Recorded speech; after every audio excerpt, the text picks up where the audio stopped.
eto na syempre, itatawid na natin ang dalawang prime time to a very successful afternoon teleserye. Kadenang Ginto.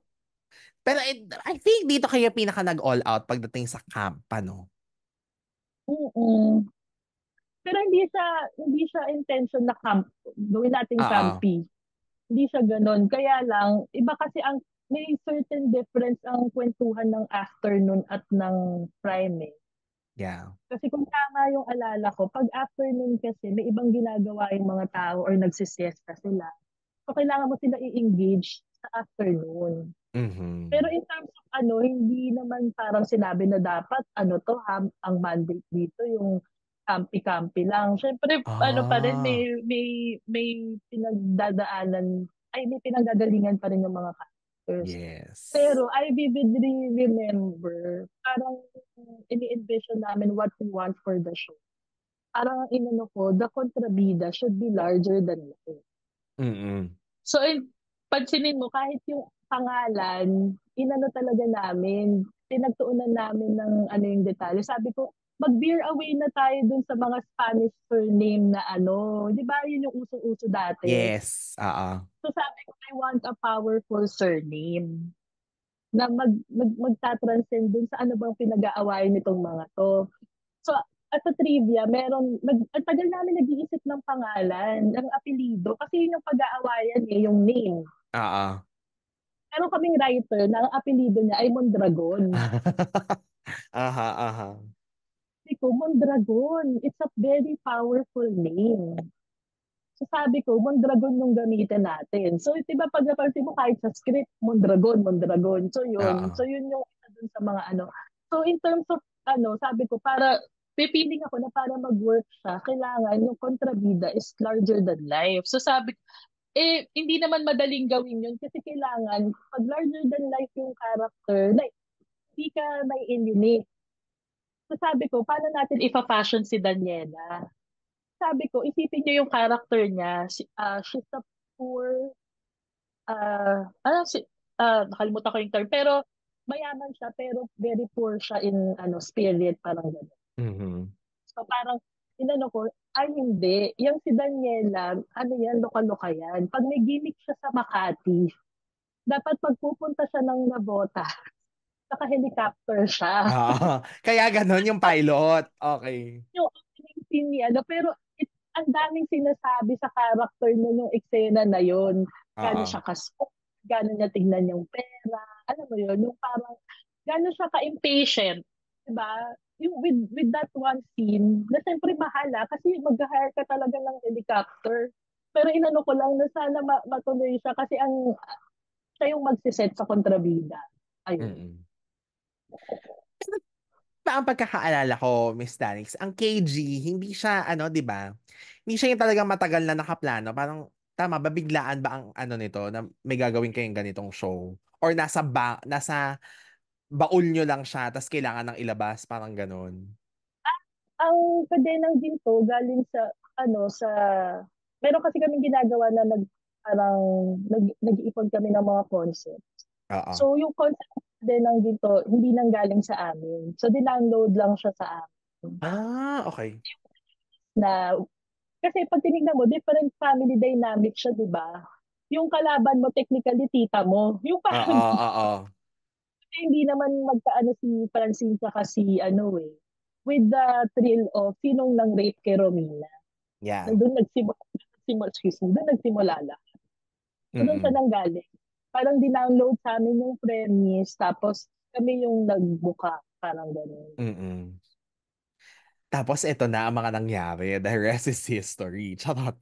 'Di ba kasi grabe ang success ng kadena. Pero bago natin, anong tawag doon, puntahan yon, importante, nakita ko kung gaano ka-importante dito yung crafting the characters din talaga. Kasi yun nga, yung kinikwento niyo pa lang from the kontrabida. Tapos, 'di ba yung naging iconic yung mga characters na lahat Oo. sila, parang kahit may kontrabida, may bida, pero lahat sila talagang nilove. So, parang kinabuo na ganun.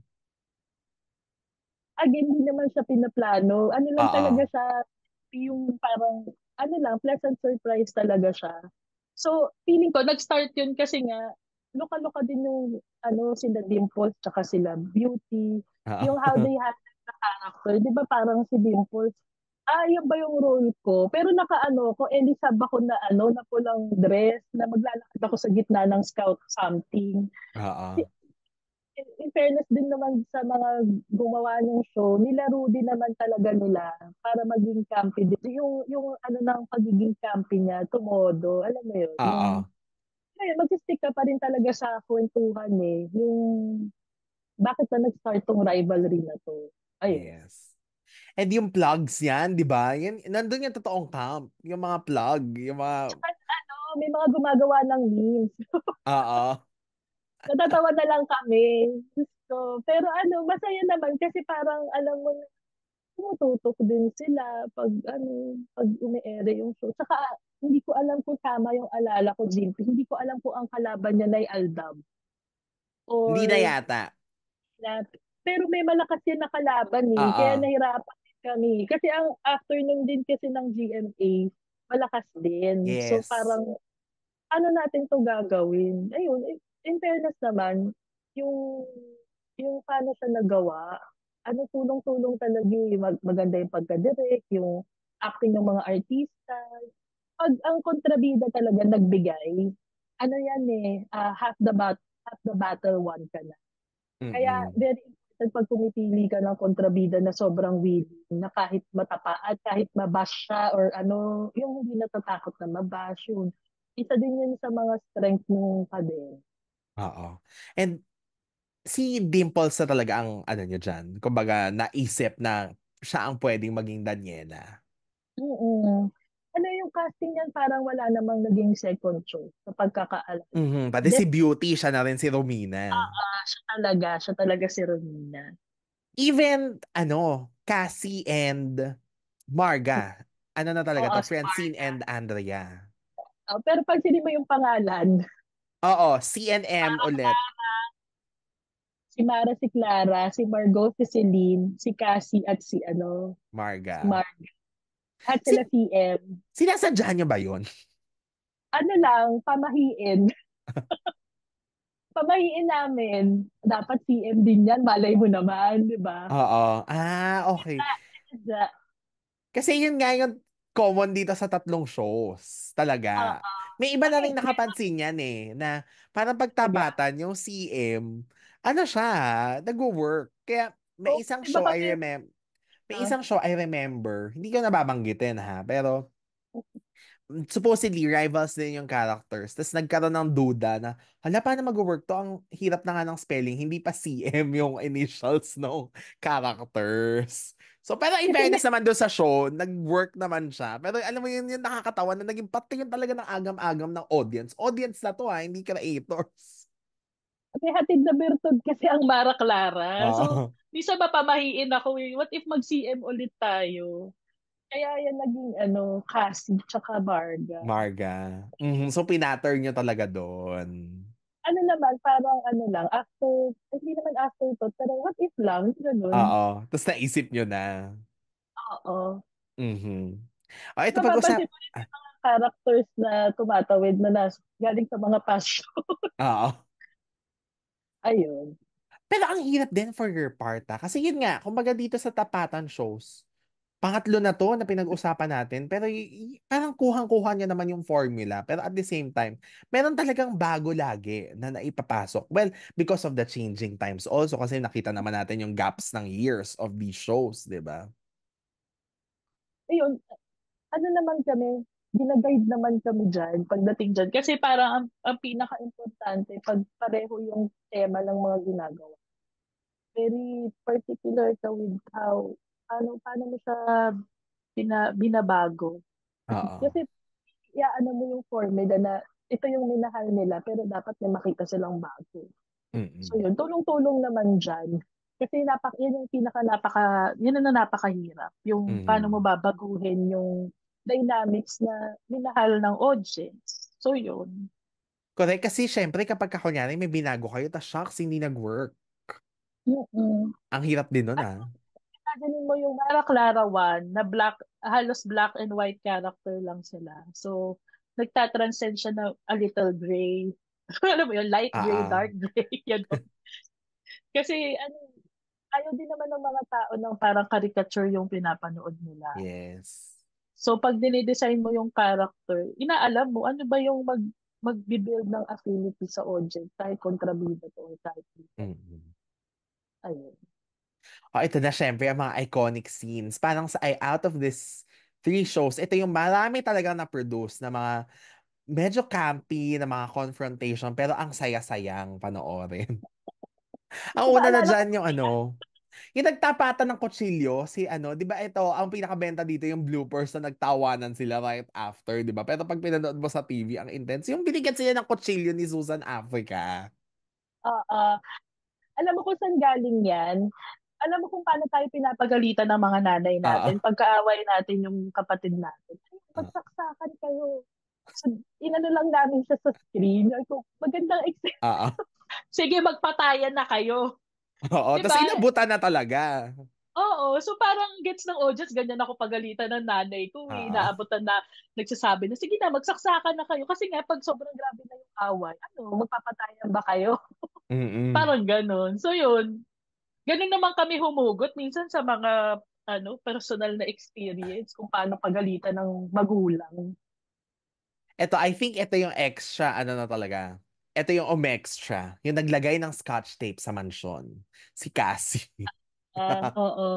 Ano yan? Ayun, yan talaga. Medyo campy na yan. Pero nakikita mo lang din kung gaano sila kagrabe ipaglaban yung kung anong dapat, feeling nila na dapat sa kanila. Yeah. Tsaka ang ganda kasi ng dynamics ng nasa isang bahay kayo, pero anytime pwede kayong magpatay. Oo.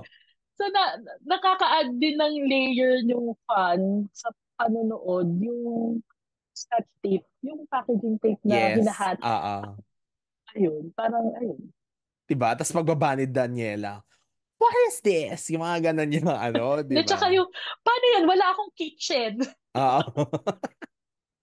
Tsaka yung mga laban ng luto ng pinakbet ata, may mga Eto ganyan na pa nga, yan. yan ang next ko, Ah, pupuntahan. Yung Pinakbet versus Samgyupsal. Tapos, nakakatawa kasi pinagkikwentuhan namin yan di Dimples. Parang siya lang yung anong tawag dito? Siya lang yung nag-explain na, oo nga no, medyo outrageous kasi makikipaglaban ka na sarili mong niluto, pero samgyupsal lang naman. Ano ba naman yung samgyupsal, di ba? Versus sa totoong niluto. So yan din, Miss Danix, if maaalala nyo, ang pinagmulan ng ganyang eksena in one dining table. alam ko ano yan eh, dahil sa character ni Luis Alandi, Yeah, kay nag-aanohan na sila na sino ba yung perfect sa atin na wife, parang ganun.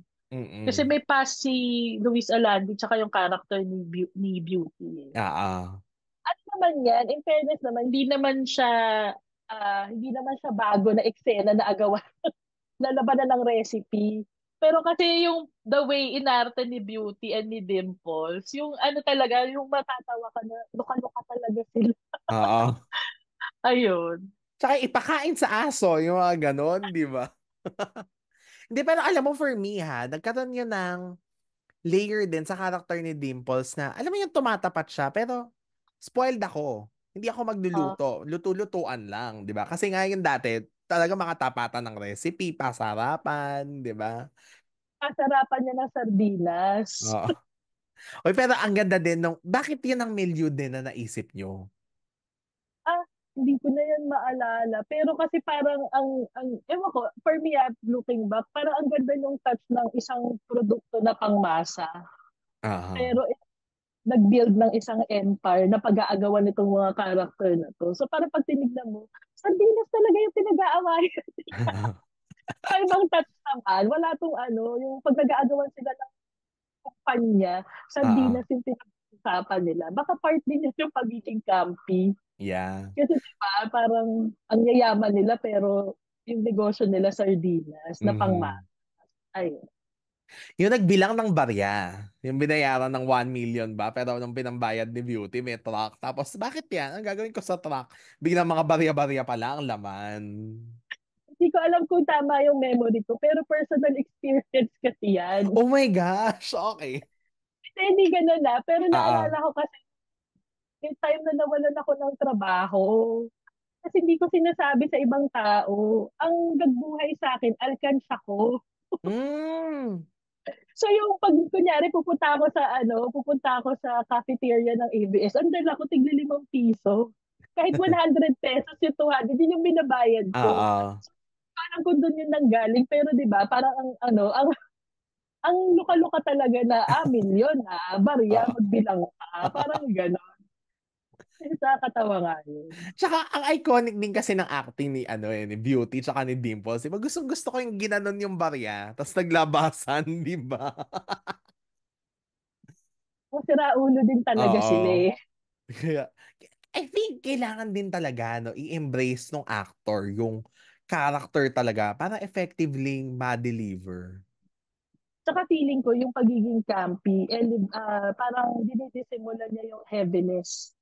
Kasi imagine, we're talking about rape, ha? We're Oo. talking about namatay na tatay. Alam mo yun? Yung parang entertainment pa rin naman siya hanggang dulo eh. So parang bukod sa tumataas yung dugo mo, natatawa ka pa. So yung parang experience ng audience, roller coaster. Kaya Oo. din talaga sila. Ang isa ko parang question, Miss Danix. Bakit, gets ko yung unang part, no? Yung nawala si Albert, di ba? Kasi nasa general's daughter na siya. Charing. Pero, anong tawag dito? Yung towards the end, yung bakit namatay din siya? Kailangan namin siya ibalik para isara yung kwento ng sino bang nang rape kay Romine. Oo. Kasi kailangan ng different battleground. Mhm. Pag nasa-serve na yung purpose sa storytelling, parang kailangan mo itaas yung away. So mangyayari lang yun pag tinignan mo yung character ni Albert, siya yung again nagne-neutralize Oo. yung camp. So kailangan mo siya patayin para alam mo na magsasabog ulit sila. Ano Mhm. siya, pampataas siya talaga ng plot. Sinadya talaga siya. At least, no, nalalaman natin yung ganito. Kasi I remember there were also comments back then na, ba't pa binalik pa yung character ni Albert? Wala naman siya saysay, pinatay din naman, ganyan-ganyan. So, yung pala yung purpose. Mm-mm. Kasi ang ganda din na gano'n, no, na may mga characters kasi na hindi natin makita yung purpose originally, di ba? Na, ano ba yan? Palamuti, ganyan. Pero yung pala, meron silang dala sa kwento. Mhm. Yung isa sa pinakamalaking reveal ng ng Kadenang Ginto, yung finally nasara, sinong nang rape kay ano. Kasi Oo. ang alam ko, ah, kung si Albert yung nang rape kay Romina, ibig sabihin, eredera si Francine. Yeah. Siya ang tunay na Mondragon. Ang tunay na Mondragon. So, 'di ba, tumaas yung ante ng away nila sa pagiging Oo. Mondragon. Kasi legally, anak siya. Mhm. Tapos dito rin kayo nag-experiment na ano, no? Si Cassie at si Marga magkaaway, pero nagkakampihan, tapos mag-aaway uli, magbabate, mag-aaway na naman. Yung hindi katulad dati na pinoprolong yung away bago magkabate. So bakit ganun yung naging dynamics naman nila? Para maiba din. Tsaka ano din kasi sa totoong buhay naman, yung kaaway mo, hindi mo naman forever kaaway. Oo. Hopefully, ba? Yeah. Tsaka nalalaro yung character connection, di ba? Yung, Mm-mm. siyempre, hindi naman puro away lang to ng away. Pero yung, talaga, yung, hindi talaga namin binibitawan, rivalry ni Romina at ni Dani. Yeah, oo. Kwento na naapektuhan lang naman talaga yung mga anak nila ng away nila eh. So parang Mm-mm. it's a lesson then on parenting, yung parang paano ka ba bilang isang magulang. So yun yung Mhm. makikita mo how Romina shields Cassie from yung mga problema at paano pinapasok ni Daniela yung anak niya tuwing may problema siya. So 'di ba makikita mo yung difference ng parenting styles ni Romina at ni Daniela. Grabe, no? It comes with maturity din also yung storytelling. Kasi nandito ka na sa point na parenting styles na ito, kumbaga background, di ba? Dun sa una, mga sisterhood and May mga ganyan yan. Kasi nga, parang kami naman kasi as storytellers, hindi lang, hindi lang naman gimmickry ang storytelling. So yeah, parang pag wala namang take away yung mga tao sa kung ano matututunan nila, parang defeat mo naman yung purpose ng pagkukwento. yeah. Diba? So yun yung, yun talaga tinatry namin bantayan na wala, pag natatapos yung show, may natututunan talaga yung audience o may nare-realize sila about their life. Yes. Bago ko anuhin yung pinaka-ending, isa pang magandang eksena na may humanity si Daniela, yung nagbigay siya ng dugo kay Cassie. Ang ganda-ganda ng Oo. plot na yon. Although after nun, syempre walang ya pa rin si Daniela, 'di ba? Pero doon ko nakita yung may heart pala siya for her sister pa rin. Kasi ano eh, pag tinignan mo yung character ni Daniela, she's a very sad character. Mhm. Yung, di ba, yung, paano ba nangyari yun na nasa iyo yung lahat pero malungkot, Mhm. di ba? So, ang dami nating kilala na ganyan yung pinagdaanan. Pero pag tinignan mo, natutunan niya na kahit ano palang meron siya, wala yun kung wala siyang pamilya. So, kaya feeling ko yun yung isa sa mga realization ng fan. Mhm. Until doon na nga sa dulo, 'di ba, na yung naiyak din ako diyan nung finale, yung nasa kulungan na siya tapos Wala nasunog na yung siyang face, oo, at wala na siyang legs, ganyan. Tama ba? Nalumpo siya nun eh, 'di ba? putulan ata ng legs kung tama yung alala ko. Oo. Ang dami kasi din kasi yan, hindi ko na maalala. Parang nabaksakan siya ng ng structure. Yes, Parang, oo. Tas gusto niya talaga i-save si Marga from dun sa sabog. Na siya rin naman pero ang yun may naman, kagagawan. Mm. yun din naman yung binantayan namin, yung kahit gaano ka walang ya yung character niya, gagawin niya talaga lahat para sa atin. So, Mm. maiintindihan mo ba't siya nagmamaldita, ba't siya it's not because selfish siya na character. Mhm. Pero pinlano niyo yun, Miss Danix, na hindi siya mamamatay kasi ang daming nanguhula. Paano kaya magiging ending ni Daniela dito? Kasi parang alam na nila kung syempre si Romina, si Cassie deserve na maging masaya, ganyan. Pero yung kay Daniela, 'di ba, kung paano mag-end yung character niya. Ang importante lang sa amin, matutunan niya yung lesson. Kasi Mm. kung matatapos yung serie na wala siyang punishment sa lahat ng ginawa, parang sinasabi mo na pag gumawa ka ng masama, makakalusot. Oo. So, very important yung pero kahit na kunyari, in terms of na-punish siya, naintindihan niya yung lesson through the punishment. Mhm. So, yun yung binantayan namin yung finale. Ang last question ko pala dyan tungkol sa finale. Kasi 'di ba ang ganda nung yung pagkakampi nung teaser niyan. Mm-mm. Yung Tapos gladiators. oo, nakaplano talaga na gano'n yung magiging finale na, okay, gladiator party para maipasok yung Ano naman yan, idea naman yan ng CCM. Sa oo. kanila galing yan. Pero feeling ko, parang ang tinatry, mga warriors ko na babae, Yeah, mga oo. ganun. So parang mas malaking arena yung pag-aawayan nila. Parang ganun. So yun, in fairness naman, Tsaka nakatulong nga sa nailagay amin. nyo sa show, 'di ba, na gano'n yung ending. Parang feeling ko kasi sayang yung budget sa costume. Oo. So yun din yung ginamit. O 'di ba, naidala sa ASAP, Pero naidala sa na-realize ko lang, nag-ROI yung costume nila dyan. Dami na paggamitan. correct. Ayan, trivia about Kadenang Ginto that you wanna share also. Basta ang naaalala ko, mabigat yung kalaban niyang kadenang ginto. Kasi isa yan sa mga pinaka nahirapan ako na show. Mm. Mhm. Mabigat yung kalaban. Kaya iniisip ko kung ang Aldab yata sa doble ka. Oo, Aldab Doble Cara. Ang kadenang ginto, parang isa sa nakatulong sa kanya, yung nagtawag ng tanghalan. Mhm. Nag-ano siya, hindi ko lang maalala kung sinong kalaban. Ang kalaban nun yung nurse. Hindi na. Pero, yon ang pinanggalingan. So, dahil mataas yon, parang lahat ng Ah, succeeding shows ng oh. GMA nun, mataas. Parang pag after Basta, nun, sa kanila na. saka na-extend yan. Alam ko na-extend yan. Yeah. At least Sana naman, hindi 'di ba? Hindi naman. ah, Hindi naman masyado. Although, syempre, meron ding mga moments. Pero ako, for me talaga, yung inakapatid anak yung feeling ko oo. pinakaswabe na sa kabila ng daming nangyari na yun. Dahil nga, ang ganda din nung sinusundan nyo yung mapping Mm, na mm, gabi mm. ng ganito, gabi ng ganyan, 'di ba? So may inaabangan talaga. Pero grabe, ang haba pala talaga ng journey mo, Miss Danix, no, sa mga ganitong klaseng show. Pero syempre, ang dami pa ring aabangan sa 'di ba? At yun na nga, may in-announce kayong show recently. Ang Ano ba? reunion niya ni Julia Montes. Oo. Saving Saving Grace. Yan. Ano yan, isa sa nilook forward ko na project. Kasi yung pinitch yan kay Julia, hindi kami yung writer. Hindi pa Mm. kami yung writer. Narinig ko lang yung kwento. Tapos sabi ko, ang ganda yung kwento ng Saving. Very heartwarming siya. So, isa yun sa, currently sinusulat pa siya. So, Aha. ayun. Isa yan sa mga challenge namin this year. May ongoing ka ba, Miss Danix, na umiere?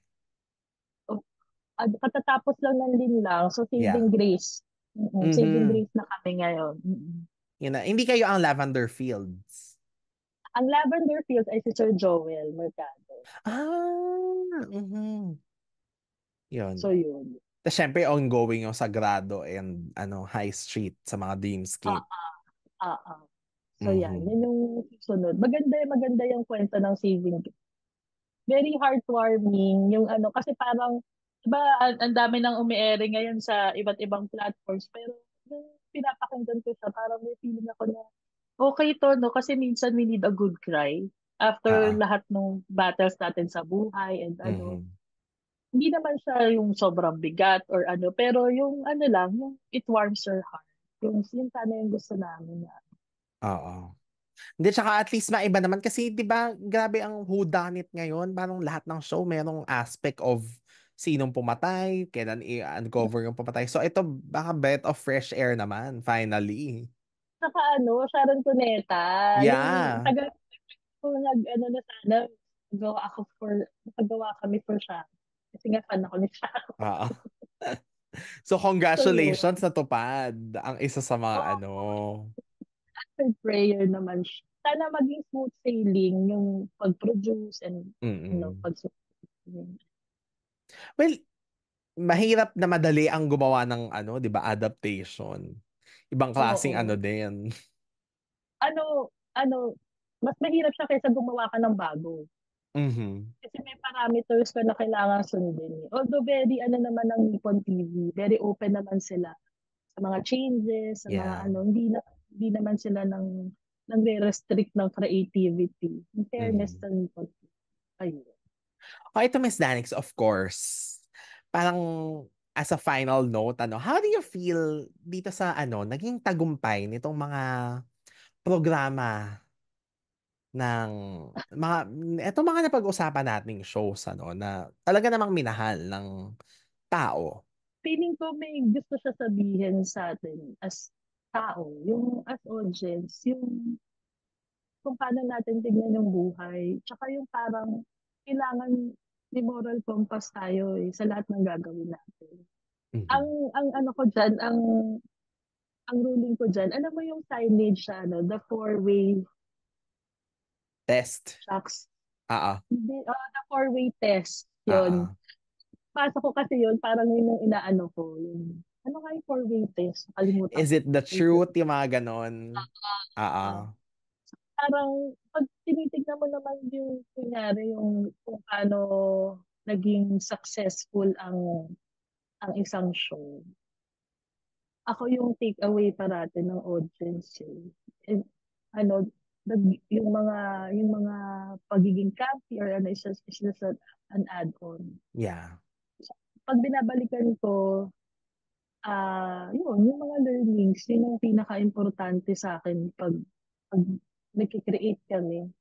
Yung ano Mhm. yung matututunan ko dito bilang writer? Anong matututunan ko dito bilang tao? Bilang anak, bilang kapatid, di ba? Yung parang gano'n. So, more than kunyari the awards or the ratings, ang success for me is anong nag-resonate dun sa show ko.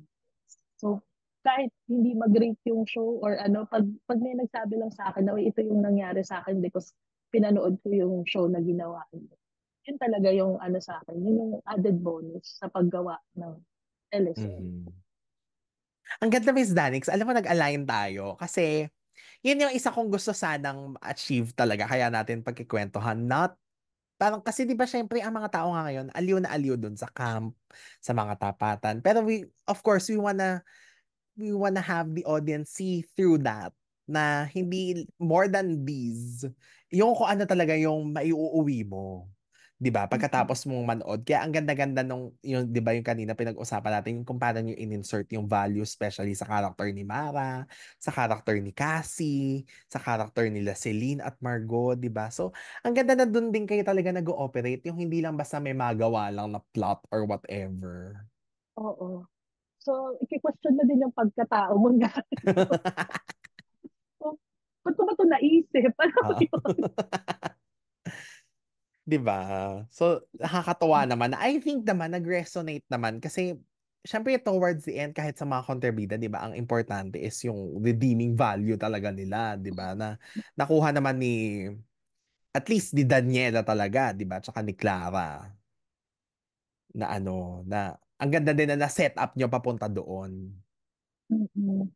Yun, at dahil dyan, any message of course sa mga naging fans or mga nag-express sa inyo ng mga natutunan nila or of course yung pagsuporta nila dito sa mga shows na to at sa mga naging shows nyo before. Ano siguro, in terms of challenges, pag nag-create ka ng mga bagong shows or ano, um, nakakatuwa din kasi na alam mo na meron kang naapektuhan na tao. So parang very ano sa amin yun, very important sa amin yun kay Bash yan o kay Papure or as simple as an anecdote na kinukwento sa amin. At Mhm. creators, very ano yun, very fruitful para sa amin. Na, kasi ang importante naman kasi sa storytelling is the audience that we cater to. 'Di ba? Parang hindi lang naman 'to passion namin or craft namin. Yeah. Yun yung difference kasi ng pagsusulat sa TV sa ibang mga sa mga ibang hindi genre. Basta yun yung Platform. difference iba siya sa movies, iba siya sa Yeah. paggawa sa digital platform. Yung TV kasi caters to a wider audience. So parang nakakatabayan ng puso pag alam mo na na ano nila, nagustuhan talaga nila yung ginawa. So, parang ano na yun yung ano ng trabaho namin pag alam namin na maraming nanood at marami ding naka nag-trigger para maisip nila kung ano yung importante sa buhay. Kasi yun yun yung nag-aano sa amin to keep on going kahit maraming challenges yung pinagdadaanan namin as storytellers.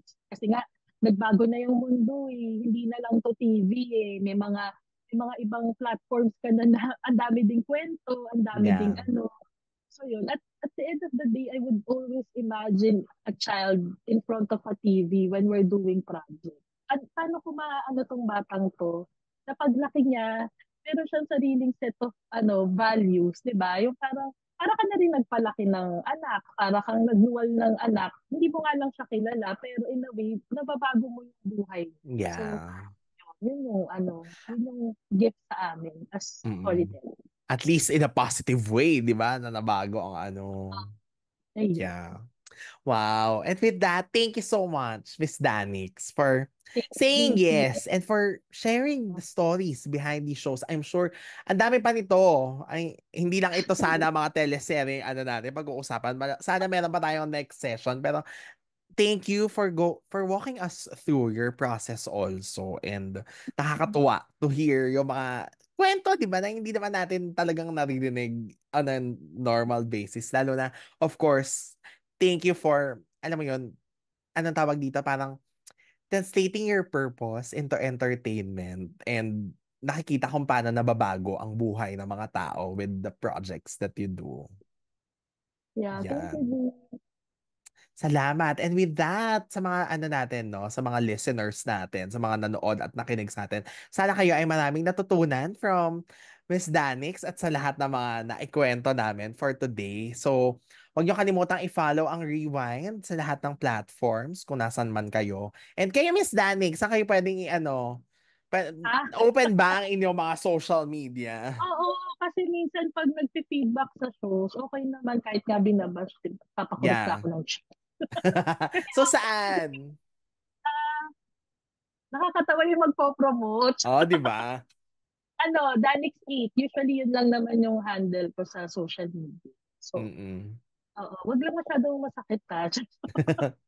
Oy, Kasi isa ko sa ano, mga nagtitweet dyan kay Danix8 dati, sa mga inakapatid anak pagka meron, oh my gosh, ganyan. saka ba siya ng bath, Jeep? O hindi ako ng bash. Kasi kasi dati kasi may kami, may very particular sa ratings dati, 'di ba? Ang Oo. hirap kasi ngayon, James, lahat ng shows na siya, pre-tape. So umaasa talaga kami sa gut feel. Kasi wala Oo. kami na audience audience reaction kasi hindi pa siya umi-air. Ay, Yes. ere yung So, isa din yun sa challenges. Nag-ooperate kami ngayon sa gut feel pag hindi pa umi-ere. So, Mhm. yun. Kaya yun lang talagang unprecedented success, 'di ba? Dahil nga wala kayong Pinihula. feedback. Oo, parang, mag-work ba to? Hindi, ganun. Ganun, Oo. ganun ka-nerve-wracking. Parang, ayun. So, yun. Yan. Thank you so much din, Miss Danik. Sobrang salamat for saying yes on a Saturday, chikahan. Yes. And sa lahat naman nakinig sa atin, thank you so much. And wag niyo rin kalimutang i-follow ang Rewind in all platforms. Maraming maraming salamat sa pakikinig and see you next episode. Don't forget to be kind, to be blessed, and of course, never forget dito sa Rewind, a throwback podcast. Bye everyone and have a great day, night, kung ano oras man kayo nakikinig. And mag-ingat lagi!